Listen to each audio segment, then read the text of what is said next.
What is going on, everybody? BobbyFi with the man, Eric Sheets-Haber. We are going to be talking about it's the Players' Championship, right? Yep.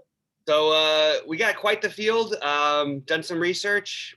I have to say, Sheets, this has been my best form of DFS income. I've doubled my money or better 3 weeks in a row on a little bit of fire. And you picked the winner last week and had a shot at getting the real long shot winner. You were on fire. How were your DFS lineups? How'd you end up? And then let's jump into this slate. DFS was didn't reflect the strength of the picks in general, just because the way I constructed stuff. I did end up like in the top 20 in like a single entry with only 5 or 6 getting through because I played Patrick Reed in that. But I did make money in DFS, and I made money on one of the outright bets, the DeChambeau. And yeah, it would have been fun to hit the Corey Connors, but that's why. Yeah, guys are 100-1 for a reason. You know what I mean? Like, it's tough to beat those guys. You know? Yeah, he was right there, though. I mean, going up to sure 2 holes, we had 2 holes to go. We had he sure was. Yeah. But I have to say that I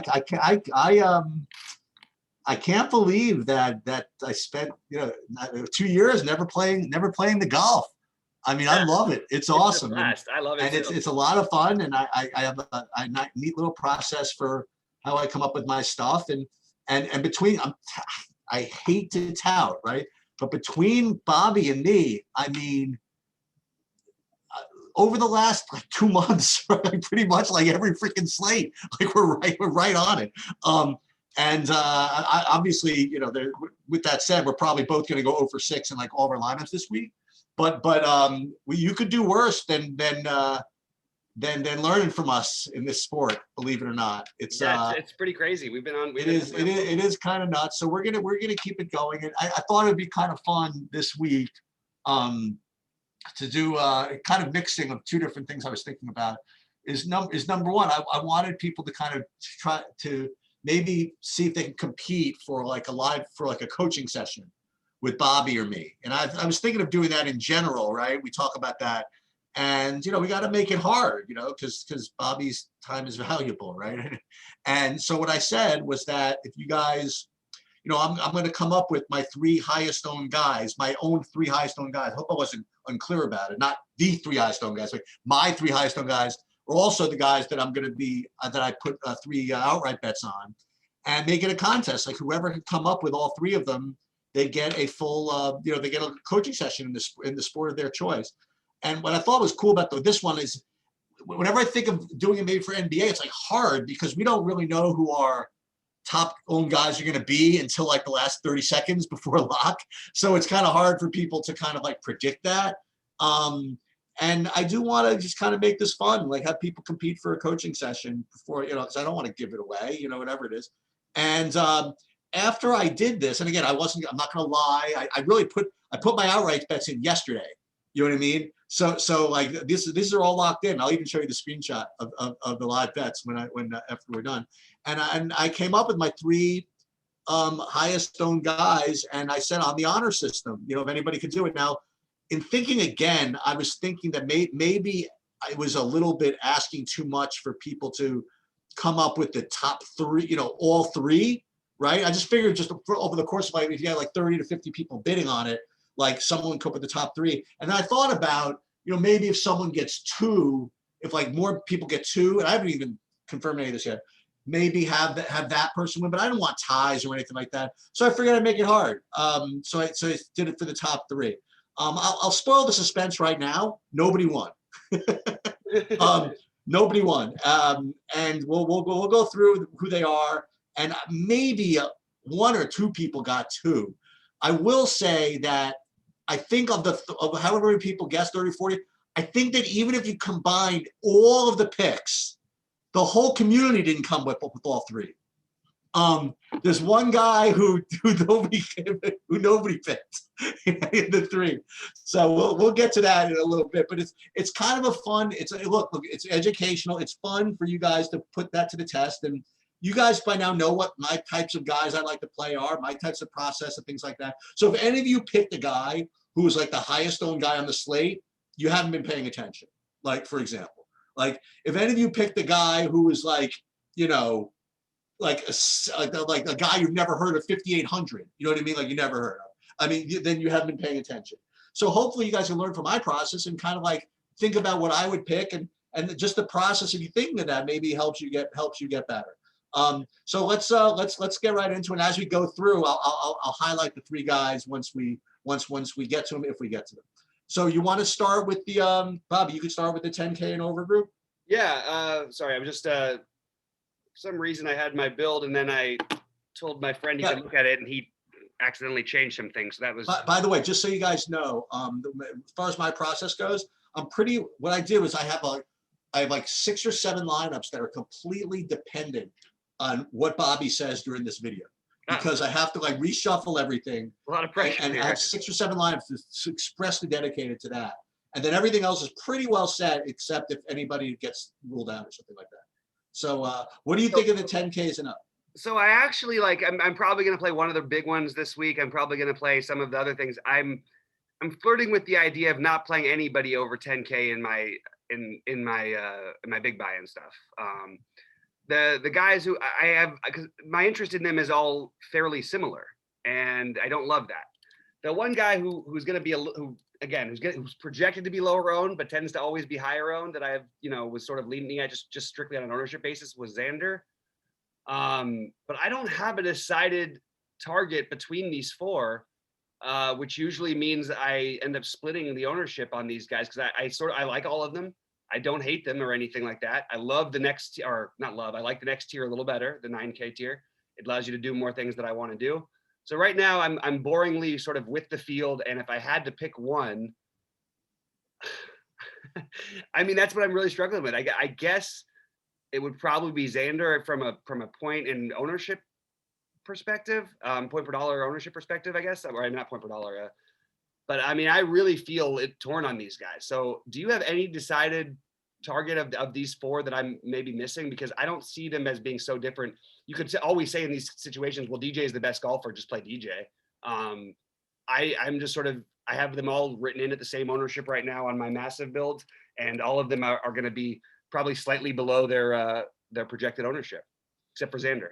If you squinted and vomited and like Bobby and said, ugh, I really don't want to play under these 10K guys because all these 9K guys look really, really good. But if I really had to and struggle, I could probably squeak in maybe let Xander. Well, then you got pick number 1.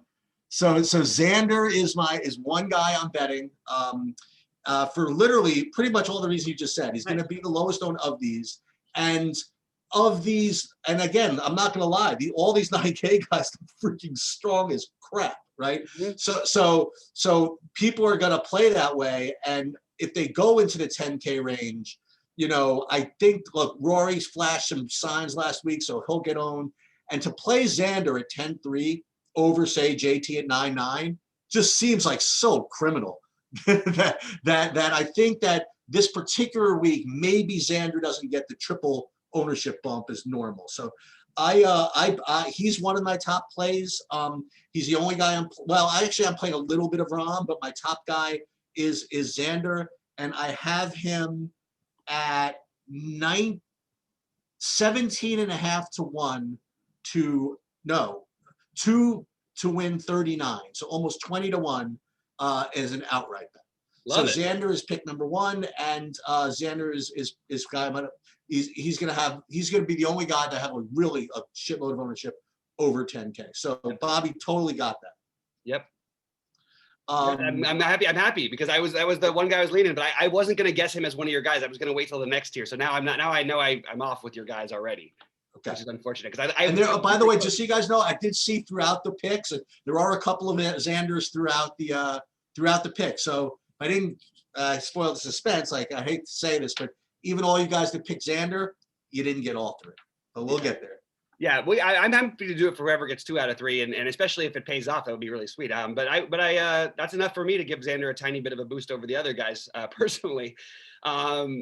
So I have a pretty strong take on the next 2, and unfortunately, it does go with a little bit of the chalk, which I'm going to have to fade elsewhere. I understand that. JT doesn't belong in this next tier, in my opinion. It's I don't see him as being I actually don't think there's any difference of him than I would have him if he was, 10, 9, 11, 2, whatever. I wouldn't bat an eye. It would make perfect sense to me. And as poorly as he's played, he's been top 15, 3 out of his last, actually, let's go better than that. 5 out of his last, what, 7 tournament? 5 out of his last 7. Let me just go even further. 8 out of his last 9 have been, 8 out of his last 10 have been 12th place, 15 places or better. 15, and that's a 15, 13, a 12 in there. He's also got a third, a second, a third, and a first. And it feels like he's playing poorly. And it's lowered his price. I know he's going to have a lot of ownership, so I don't love that I love him. Webb Simpson happens to fit the perfect, like, you want him on short courses, you want him on Bermuda, and this sort of fits perfectly for him. He's also played well on the PTI courses in the past. So Webb Simpson and Justin Thomas were 2 of the first guys who stood out. I don't love doing this because they're the chalk, along with Bryce, but I want to be overweight on all of those guys and Morikawa, and they're all and Morikawa and Hovland, I should say. All of those guys I'm going to be well overweight on, which means I have to X some other guys out. And unfortunately, they're all going to be fairly popular. But I do have some stronger takes on some lower owned guys in a little bit.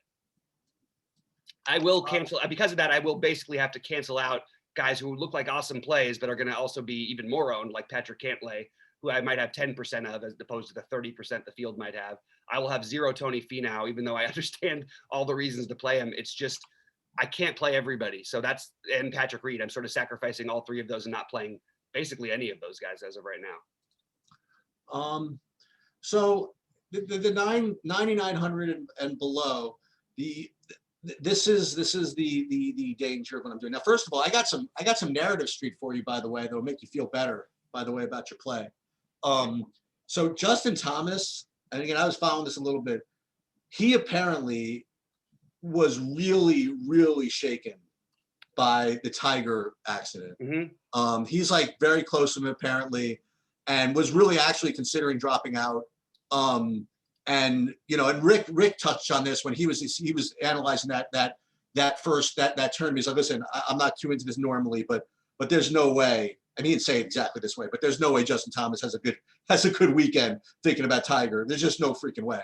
And he was bad. You know what I mean? So if that's probably one of the weeks that you cited that did not fall within the 7 of 8 within whatever. Right. So that weight can be totally thrown out as far as I'm concerned. Yep. So DeChambeau, I'm not playing because he won last week and that's just what I do. The only guy within the 9K range that I'm actually playing, it's not like my top play, but I am gonna be playing some Hovland, maybe like 20% of him. But none of these guys in the top, because they're all just gonna get owned, it's gonna make like my top plays. But my top play, right, of the 9Ks is going to be Hovland. What are your thoughts? Like, I know Patrick Cantlay is like also, he's the other chalk that I didn't mention. I mean, I don't love. I love. I actually think he's obviously a fine play. It's just you can't play everybody, and I'm really siding with those other guys. Yeah, that's pretty much all I got. I do think that the ownership on guys like Morikawa, I don't buy some of these projections. I think he's going to be lower owned than he's projected right now, because I do think that it's going to go JT, Webb, and Cantlay as the most popular in this range.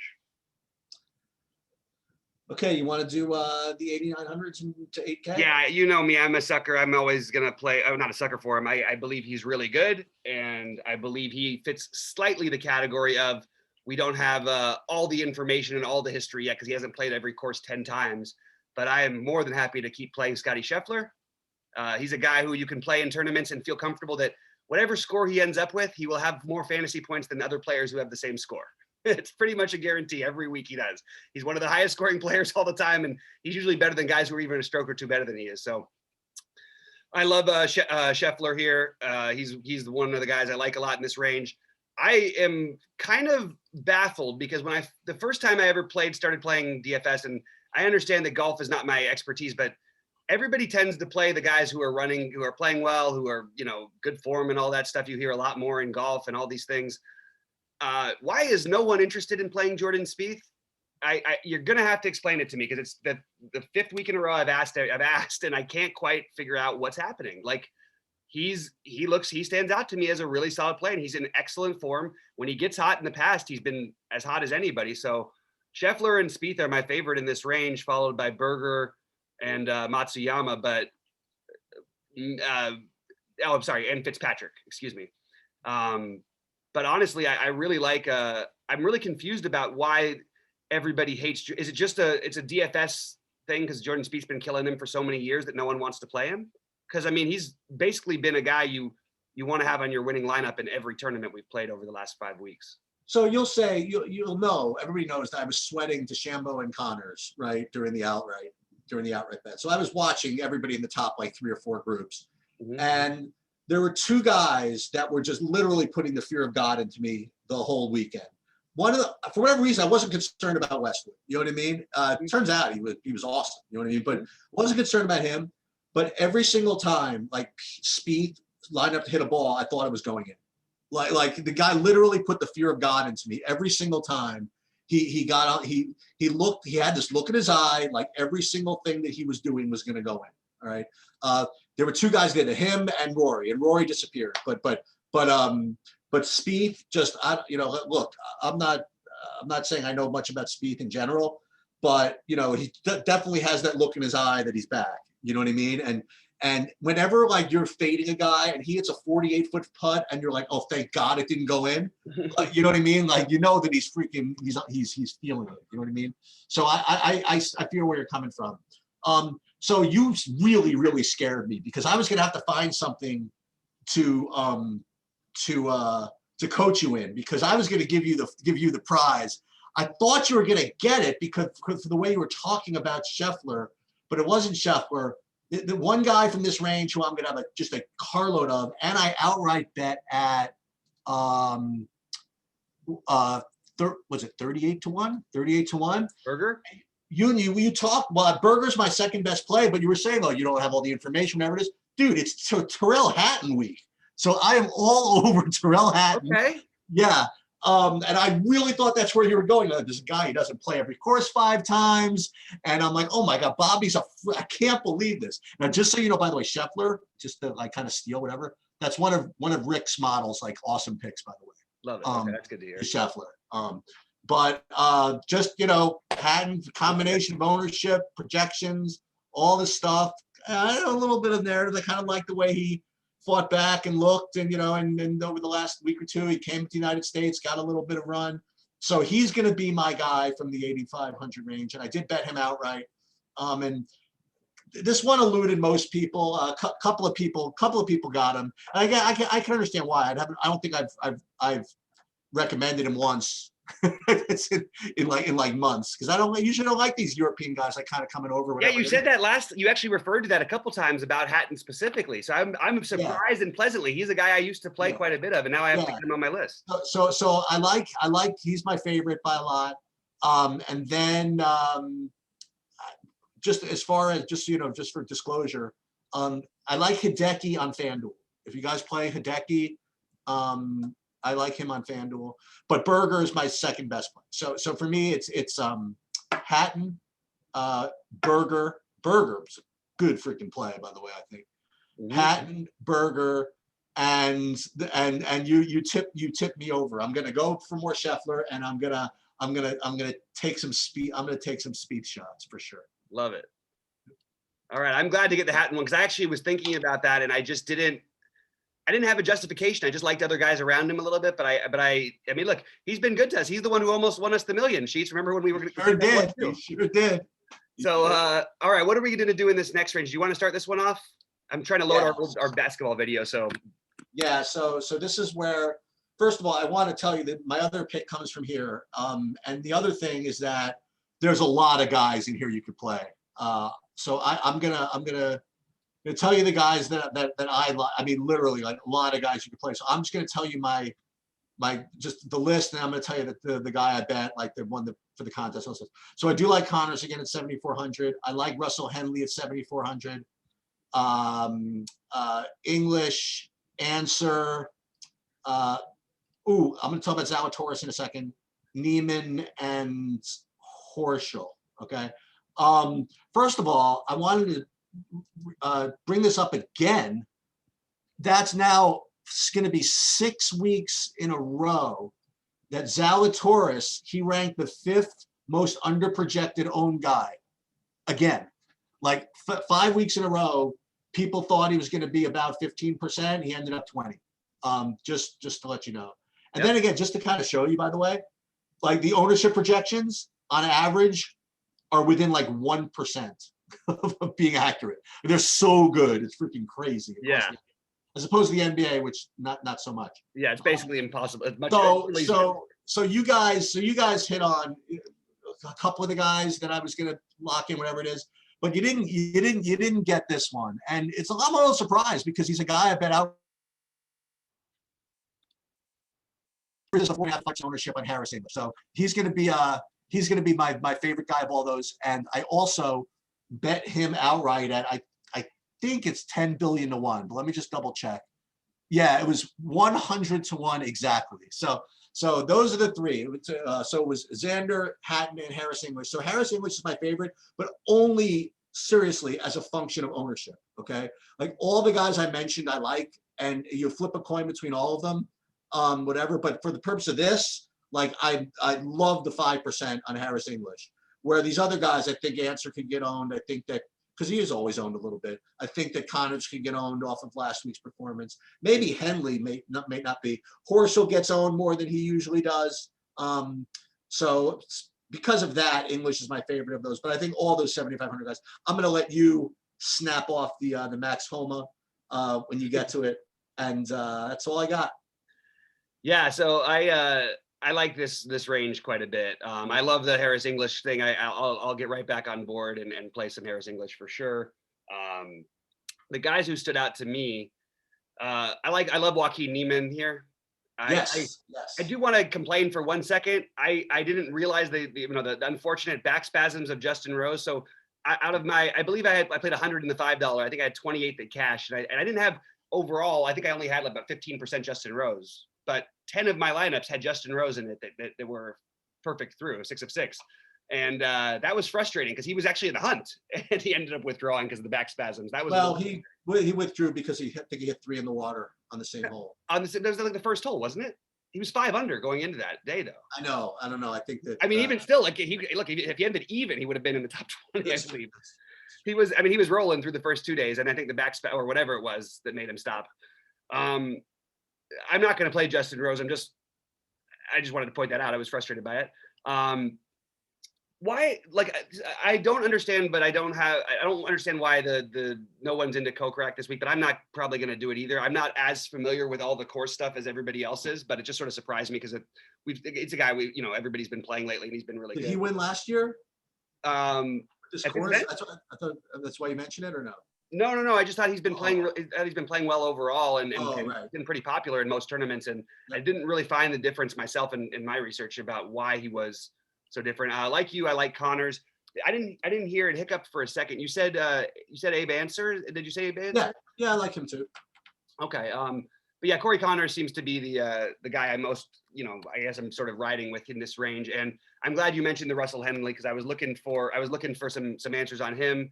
I'm not going to do the Fowler thing. I'm not going to do the one other guy who definitely stands out to me is Carlos Ortiz. I just believe, again, sort of undervalued all the time, really competitive in these tough fields so far in his young career, and a guy who I have some interest in. So he's the other big one for me. And I plan on having pretty significant ownership in all those guys I just mentioned, along with Zalatoris, even though he's going to be fairly popular. The guy is just always in the hunt every week. You feel nice and cozy. That's amazing. He's just always there. I'll take it. He's always in the top 20 or 30, and it's a reasonable price. So I definitely like him. And then we're gonna, Homa obviously, and then Sam Burns. I'm absolutely gonna go back to Sam Burns. I'm not gonna let one bad week take me off of this guy. I love him. I believe in him. It's not his perfect course or anything like that in terms of not needing his driving ability or anything like that. But I do like him. And one last guy to mention. I know there's a lot of names, but Tringale also stood out a little bit. I think Rick liked it, by the way. Who's the guy said just two ago? Ortiz? Burns. I think Rick liked Burns too. Go right back. That makes me feel a little better. Yeah. Because I got to play. I'm planning on having quite a bit of them. Under 7K, I just have one guy. So I'll just tell you who it is. So I like Emiliano Grillo. He's like the one guy I have that's under 7K that's making it into the top 50% of my stuff. So I'm not just telling you what I got. Literally nothing else. Yeah, it's I actually do have some things down here. Let me just clear something up here. It's little thing is wigging out. This is okay. We can't do that anymore. All right, under 7K. Sorry, I'm scrolling down. My thing totally hiccuped here, which is really annoying me. At 7K, I forgot to mention I do like Chris Kirk also. Nice. Keegan Bradley. I don't think he's going to be crazy owned coming off of it was a great couple of days for him, and then he really struggled at the end there. But I like Keegan Bradley a little bit at 6,900. I like trying to find my other guys. I like Grillo also. I had him in the program in around 15%, and looks like my other guys got taken away. This is really my whole thing was cleared just now, which is really frustrating. But I will take a shot on Patrick Rogers at 6.4. I know that no one in the world is going to play him, and I will play Johnny Vegas at 63. And I had one very minimum cost guy who I was going to play a tiny bit of. And look, you're talking about giant field what we got? Tournaments. It's a weird one. It's probably the worst projected guy on the whole thing, and that's Harry Higgs, who's actually played pretty decently. Dude, I played Harry Higgs before. Yeah. It just feels like a weird week with all these great golfers to throw him in there, but he's going to be in my script. Meanwhile, by the way, before you guys dismiss the Emmanuel Grillo, I would like to say that with the exception of Connors, actually it's even including Connors, the picks that we made last week, the one who smashed the hardest was the Richie Wierenski call. Yeah, that was a hell of a call. I mean, he got into the top 4 with like a couple of holes to go. So at 6,300 or wherever that was, and then it was really funny. They actually did a little bit of special on him. They were saying that he once got suspended from the Georgia Tech golf team for having temper tantrums or something like that. I just find that kind of funny. That is very funny. Another guy that, just so you know, that people have been talking about a little bit is Louis Oosthuizen, just because he just buried everybody everybody, the 10% of the people who played him last week. It's not very nice to withdraw after lock before the first hole. You know what I mean? Like that's what he does. He's famous for this. He is, right? But he won't do it at the Players Championship. No. He's always a better play at these bigger fields because one of his big downsides is that he's going to withdraw a few times every year. And it'll usually be either after the first hole or right after the lock starts. It happens every time. What I'm going to do, by the way, just like a new thing, is I'm going to also just go through. I'm going to see the guys that I have owned at over 10%, which are getting like I'm not getting any of. Mm-hmm. One is Fleetwood, and it's annoying because I like the way he played, sort of like the way he played last week. My bad, by the way. I meant to mention him. He was actually one of my favorite plays in that range. I know you're not using him, but I like Fleetwood a ton. Paul Casey, I'm not using him. Rory McIlroy, not using him. Those are like the ones that stand out. Yeah, I'm doing the Finau Cantlay. Well, I might have a tiny bit of Cantlay, but it would just be because he fit into a lineup that I had built and couldn't quite get to Hovland. Oh, I already had Hovland in that lineup. I'm skipping on Finau. I think Patrick Reed will be a little bit under 10%, but probably right around there. I think if you get to Cantlay, you could be Galaxy Brain and play Berger and leave 400 on the table or something like that. Yeah. I actually like the Berger thing anyway, so that's a good idea. Well, there you go. Now that gives away part of my lineup. Yeah, and the other big guys who I'm mostly, I might have a tiny bit of them, but I'm not finding. I'm trying to look real quick. Sorry, Sheets. Let me just. Yeah, sure. Hate when my thing hiccups because it does make it a little harder. All right. So Finau is the highest owned guy who I don't currently have any ownership in, and under the field on probably all the top guys. But so I'm telling you, what you guys can do, right? And I struggle with this. I did this with the hockey video yesterday. And Bobby, had a Twitter discussion with somebody about this. Was about what type of stuff you want from us, whether you want plays or process, right? Or like a combination of the two or different videos on one or whatever. Mm-hmm. So I want to, again, like just make sure to talk about process a little bit as well. So the way that like I came up with my plays in golf is a process that you guys can use, right? So all you do is you watch content, for example, and then you get projections. Now you can either make your own, combine them, tweak them, do whatever it is. And then you get a list of guys, right, that are rated a certain way, point per dollar, or whatever it is. And then the most important thing is you also have like a decent set of ownership projections kind of right alongside of them. And just try your best to find guys that are, well, obviously Nirvana is have your top projected guy on points per dollar basis also be like under 5%. Okay. Boy, great if you can get it, right? And then you just kind of expand your mind out from that. Okay, maybe only 8%, but a top 3 guy or something like that. And the cool thing about golf is that there's not too much worry about like correlation stuff. Like you don't have to worry about, boy, I don't want to play like Desmond Bain and DeAnthony Melton in the same lineup together, so I got to worry about that. In golf, you can just go ahead and do this, just play. Okay, so play a little, maybe this guy doesn't project quite as well, but boy, oh boy, this guy's 5% as opposed to 10. Dude, golf is a game of freaking millimeters. You know what I mean? Like that's good enough for me. And that's honestly just the way that I kind of do it. I mean, like I said, like all the 7,500 guys, to me, I mean, English, Neiman, Answer, Horschel. I mean, as far as projection goes, they're literally within like this of each other. But because I'm looking at my thing, and I say, ooh, English 5% as opposed to the other guy's 12. Hey, let's go. So it's not like I know that much more knowledge about the way the guy's going to hit to the green on 4 than somebody else. But that's just the process I use, just finding guys that are high projected or high enough projected. Like for example, if I was going to tell you honestly who the top like play is, like ownership, whatever, I would probably say DeChambeau and Cantlay. You know what I mean? Like if ownership weren't a thing at all, I might say DeChambeau and Cantlay and maybe JT or something like that.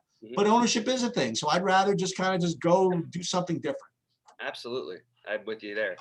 All right. Do you want to do our game here? Yeah, let's do it. Okay. So I guess we're just going to you go first. Who's going to win the tournament? We know who you're going to pick. So I'll let you have your guy and I'll take my guy next. I am going to pick Xander to win the tournament. I hate picking this guy to win, so I'm not gonna pick Webb to win. I'm picking Justin Thomas, but I do Webb is really close between those two. Except Justin Thomas is not over 10K, but you can use him. That's fine. I mean, anybody to win, that's fine. Yeah. So now we got to go. So you got to pick another guy under 9K. I mean, under 10K to get top 5. All right, then I'll go Webb. I'm going pretty chalk to start here. I'll go Hovland. I like it. He's my next guy too. Now we got to go under 9K to make top 10. Yeah. Well, I'll let you have your guy, even though I'm starting to like that call. Well, for me, it's either. I mean, I'll let you pick. I could go either way with one of 2 guys. But I'll say Hatton. But I again, I don't want to hedge, but I would say Berger just as well.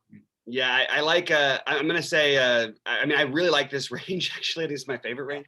I think I like the Berger call, but I would say I'll just go with. I'm not going to go with Scheffler, even though I do like him quite a bit. But I'm gonna go with Jordan Spieth just because he's done it every week.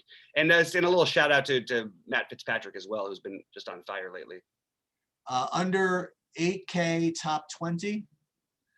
Yeah, I'm going to go with the guy who I didn't talk about at first. And again, you mentioned that were your thoughts on him. I thought Tommy Fleetwood looked great last week for the most part. I like him, a big Fleetwood guy. I think he's too cheap.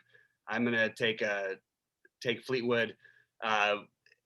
Again, I have to do a little shout out to Homa and Burns because those are the other guys who I always like, and I think that they're a little too cheap. So this is not hedging, all right? Again, English is the play I'm locked in the most at, right? And he's when I'm playing outright. But if you put the feet to the fire, right? I still think that Answer probably has the best shot to finish top 20. So I'm gonna, for the purpose of this, I'm gonna say this way: if either Answer or English does well, I could proclaim that I was right. So I'm gonna give you guys Answer. Cup maker with some upside under 6K. I like the Answer play. Who did we end up with? Because of all my plays. Grillo's the only thing I can come up with. So. Yeah, I guess that I'm going to go with Keegan Bradley. Sounds good. Keegan Bradley went to college at St. John's, actually. Did he really? I didn't know that. It doesn't seem like a very big golf school, is it? Nope. That's interesting. How did that happen? Also, I thought he was like Irish or something. I guess not. I don't know about that. I think it's I don't know why I thought that. Sure. All right, so let's win this week. How about that? Sounds good to me. All right. Guys, thanks so much for tuning in. Good luck to everyone. For Sheets, I'm Bobby, and we will hopefully see you up and near the top of the leaderboards this weekend. Good luck, guys.